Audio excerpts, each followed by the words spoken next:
कालू कौवा अपनी पत्नी काली कौवी के साथ सुंदरवन जंगल में रहता था। कालू बहुत ही आलसी था। एक दिन की बात है। अजी उठो, सुबह हो गई है, जल्दी उठो और मेरे लिए कुछ खाने का लेकर आओ। बहुत भूख लग रही है मुझे। क्यों सुबह सुबह मेरा दिमाग खा रही हो? इतनी सुबह मुझे क्या ही मिलेगा खाने का? कालू जी, तुम्हें तो पता है कि मैं पेट से हूँ। हमारा बच्चा कभी भी इस दुनिया में आ सकता है। ऐसे में मैं भूखी रहूँगी तो उसे खाना कैसे मिलेगा? जल्दी उठो और भोजन लेकर आओ। ठीक है, लेकर आता हूँ। कालू परेशान होकर भोजन की तलाश में उड़ जाता है। जब से काली कौवी पेट से है तब से वह मुझ पर बार बार भोजन लाने को परेशान करती है। जल्दी से ये अंडा बाहर आए तो मैं चैन से सो सकूं। कालू यह सोच ही रहा होता है कि तभी ढोला कबूतर उसके पास आता है और कहता है, अरे भाई कालू, बहुत परेशान लग रहे हो, क्या बात है? कुछ नहीं भाई, काली कौवी हर रोज़ मुझे भोजन की तलाश में सुबह सुबह भेज देती है। जब से वह पेट से है मुझे बहुत परेशानी हो रही है। ये कैसी बातें कर रहे हो कालू? यह तुम्हारा फर्ज है काली कौवी का ध्यान रखना। तुम्हें तो खुश होना चाहिए, शादी के इतने सालों के बाद तुम पिता बनने वाले हो। थोड़ी बातें करने के बाद ढोला कबूतर वहाँ से चला जाता है। यह सलाह तो सही देकर गया है। ठीक है, आज से काली कौवी का और भी ज़्यादा ध्यान रखूँगा। पर क्या करूँ, ये आलस मुझसे छोड़ा नहीं जाता। कालू भोजन की तलाश में उड़ जाता है, पर उसे कहीं भी भोजन नहीं मिलता। खाली हाथ वह घर आता है। अरे तुम तो खाली हाथ आए हो, मेरे लिए कुछ खाने के लिए क्यों नहीं लेकर आए? काली, मैंने जंगल का कोना कोना छान मारा पर मुझे अनाज का एक दाना नहीं मिला। मिलेगा कैसे? काम तुम करते नहीं। आज से तुम जंगल से लकड़ियाँ काटकर बाजार में बेचोगे। उनसे जो हमें रुपए मिलेंगे उसी से घर का राशन लेकर आना। काली कौवी के कहे अनुसार कालू कौवा घने जंगल से लकड़ियाँ काटकर बाजार में बेचने लगा और समय पर अपने घर की ज़रूरतें पूरी करता। एक दिन की बात है। कालू जंगल में लकड़ियाँ काटने जाने वाला था। काली, आज लगता है बहुत बारिश होने वाली है। इस बारिश में लकड़ियाँ कहाँ से काटूंगा? बहाना मत बनाओ जी, जाओ और लकड़ियाँ बेचकर अनाज लेकर आओ। बाहर मौसम बहुत खराब हो चुका था। कालू कैसे जैसे घने जंगल की ओर जाता है और लकड़ियाँ काटने लगता है। कितने दिन हो गए, अभी तक किसी पक्षी का मांस नहीं खाया। कहीं से कोई पक्षी मेरे सामने आ जाए तो मैं उसे वही मारकर खा जाऊंगा। पर इस मौसम में कोई पक्षी बाहर ही नहीं है।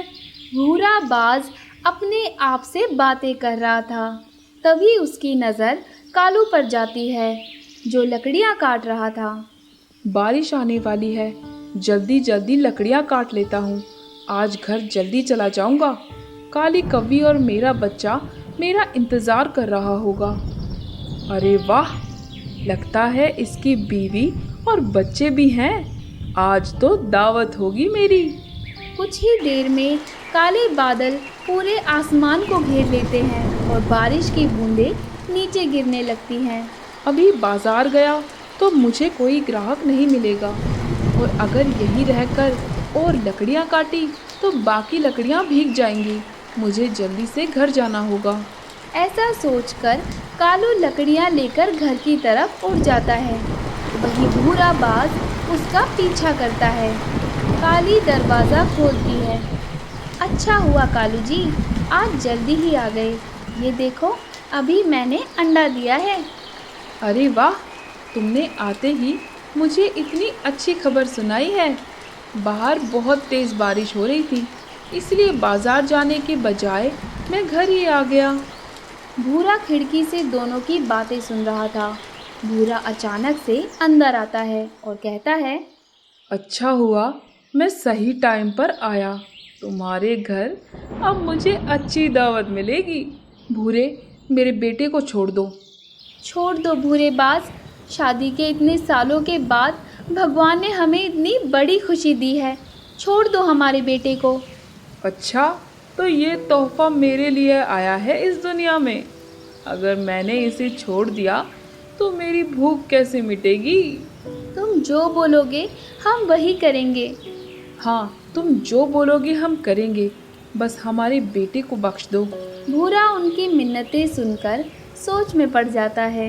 अगर मैं इनका ये छोटा सा अंडा खा भी लेता हूँ तो मेरे पास हर दिन खाने की समस्या रहेगी। ठीक है कालू कव्वे, तुम्हारे बेटे को छोड़ने के लिए मैं तैयार हूँ, पर तुम्हें हर रोज़ मुझे एक अंडा मेरे घर तक लाना होगा, तभी मैं तुम्हारे बेटे को छोड़ूंगा। अगर तुमने एक दिन भी मुझे अंडा नहीं खिलाया तो मैं तुम्हारे घर आकर तुम्हारे बेटे को खा जाऊंगा। ठीक है, मैं हर रोज़ तुम्हारे पास एक अंडा लेकर आ जाऊंगा।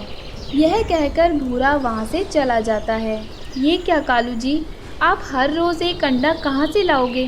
पता नहीं काली, मैंने बस हमारे बेटे को बचाने के लिए यह सब किया। दोनों परेशान हो जाते हैं। रात हो जाती है और दोनों की परेशानी और बढ़ गई। काली, मैं बाहर जाता हूँ, कुछ ना कुछ रास्ता ज़रूर निकलेगा। कालू यह कहकर घर से बाहर चला जाता है। कालू पूरे जंगल में इधर उधर उड़ता है। तभी उसकी नज़र बुलबुल चिड़िया के घोंसले पर जाती है। बुलबुल ने हाल ही में 3 अंडे दिए थे। उन्हें देखकर कालू सोचता है, बुलबुल चिड़िया के पास से एक अंडा ले जाकर भूरे बाज को दे देता हूँ। आखिर एक दिन के लिए ही सही, पर मैं इस परेशानी से दूर हो जाऊँगा। कालू बुलबुल चिड़िया के सोने का इंतज़ार करता है और उसके सोने के बाद घोंसले के पास जाता है और घोंसले के पास जाकर कालू एक अंडा उठाकर उड़ जाता है और अपने घर पहुंचता है। यह किसका अंडा है? यह बुलबुल चिड़िया का अंडा है काली। कालू कौवा काली कव्वी को सारी बातें बताता है, जिस पर काली कव्वी कहती है, कालू जी, ऐसे हम कब तक अपने बच्चे को बचाने के लिए दूसरों के बच्चों की बलि देंगे? हमें इसका कुछ तो करना होगा। हाँ काली, पर हमारे पास इसके अलावा और कोई रास्ता नहीं है, वरना भूरा बाज हमारे बच्चे को मार देगा। इस दिन के बाद कालू हर रोज़ भूरे के लिए अंडे चुराता। कई दिनों तक यही चलता रहा। बारिश के मौसम में बहुत कम पक्षी अपने घोंसलों से बाहर निकलते, पर आए दिन उनके अंडों की चोरी के कारण सभी बहुत परेशान थे। इस परेशानी के रहते जंगल के सभी पक्षी इकट्ठा हुए। लगता है हमारे जंगल में कोई गिद्ध आ गया है जो हम सभी के अंडे चोरी कर रहा है। हाँ टिंकी, तुम सही कह रही हो, जंगल के सभी पक्षियों के अंडे चोरी हो रहे हैं। बारिश के कारण कोई भी पक्षी अपने घोंसलों से बाहर नहीं जा रहा, फिर भी अंडों की चोरी हो रही है। मुझे लगता है हमें हमारे घोंसलों के दरवाजे मजबूत करने होंगे, तभी हमारे बच्चे सुरक्षित रह सकते हैं। कितने भी सुरक्षित कर लो, अंडे चोरी करने वाला अंडे ले ही जाएगा। मेरी बात मानो तो सब अपने अंडे एक जगह पर रख लो और सभी हर दिन उसकी पहरेदारी करो। अरे मौसी, ऐसे कैसे हम सभी अंडों को एक साथ रख सकते हैं? अगर ये सभी पक्षी अंडों को एक साथ रखते हैं तो मुझे अंडे को ले जाने में आसानी होगी। हाँ हाँ टीनू मौसी, तुम सही कह रही हो, ऐसे ही अंडों को सुरक्षित रखा जा सकता है। पर वो जगह कौन सी होगी जहाँ हम अंडे रख सकते हैं? हमें कोई जगह तलाश करनी होगी। जगह क्यों तलाश करनी है? सभी अपने अपने अंडे मेरे यहाँ रखवा दो। मेरा घोंसला तुम सभी के घोंसलों से सबसे बड़ा है, वहाँ अंडे बहुत सुरक्षित रहेंगे। सभी टीनू मौसी की बात से सहमत हो जाते हैं। बुलबुल, जंगल के सभी पक्षियों के अंडे चोरी हो रहे हैं, सिर्फ कालू कौवे के अंडे के अलावा। हाँ टिंकी, मुझे लगता है अंडे चोरी करने में कालू का ही हाथ है। आज हमें इस बात का पता लगाना होगा। ठीक है, आज रात हम दोनों टीनू मौसी के घर के पीछे छिपेंगे। देखते हैं अंडे चोरी कौन करता है।